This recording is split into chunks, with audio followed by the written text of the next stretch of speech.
Yeah.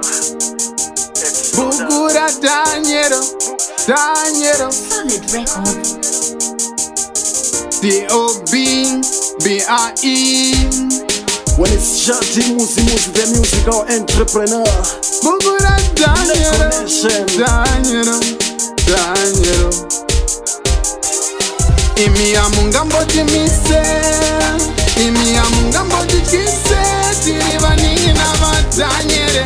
Ashantirega miseka perde nigo mari viduo muombe amungambo jimise, imi amungambo jikise, tirivani na vatanyere.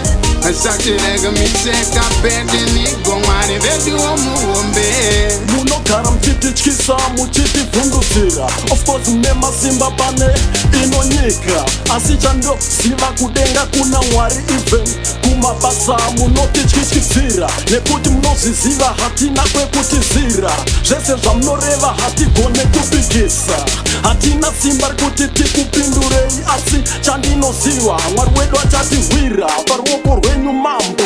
Asi zvikasaitika imi mambo zivai kuti hatizi kuzoshumira vamwari venyu kana kuzonamata chimufananidzo chenyu chamakaumba nendarama makachimisa zvenyu. Thanks to Shadrach, Meshach naAbednego, shamwari dzaDhanieri makati-inspire now. Handina bate zvimudhori kana zvimombe no. Imi amungambo jimise, imi amungambo jikise, tirivani na vatanyere. Ashantirega miseka perde nigo mari viduo muombe amungambo jimise, imi amungambo jikise, tirivani na vatanyere. Ashantirega miseka perde nigo mari viduo muombe manaye Jesu. Shumba yerudzi rwaDhavhidha totemba naye Jesu. Ndiye anotirwira todada naye Jesu. Shumba yerudzi rwaDhavhidha todada naye Jesu.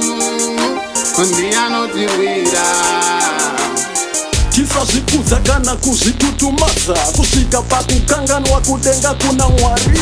Anodzikisa kana kukwidza wanodawo, hakuna anorambidza kana achinge ati ndizvo. Zvandifungisa mamba inzi Bheshazari, kubatwa newaini zvekusvika pakutora midzi yaMwari. Vakanwira zvinodhaka, vapedza ndokurumbidza zvimwari zvekuumba. Pasina time zvinhu zvakavashatira, kutarisa kudai menemene tekel umfazeni kuona ruoko rwuchinyora rwemunhu asingaone zvakavapinza pisi. Bhuku raDhanieri ndiro randipa zvivindi, kunyora yoyi song Jadi Muzi ndichitsiura.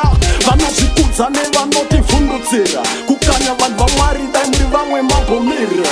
Imi amungambo jimise, imi amungambo jikise, tirivani na vatanyere.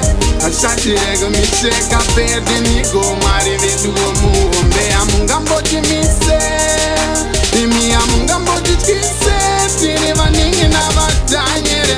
Ashantirega miseka perde nigo mari viduo muombe.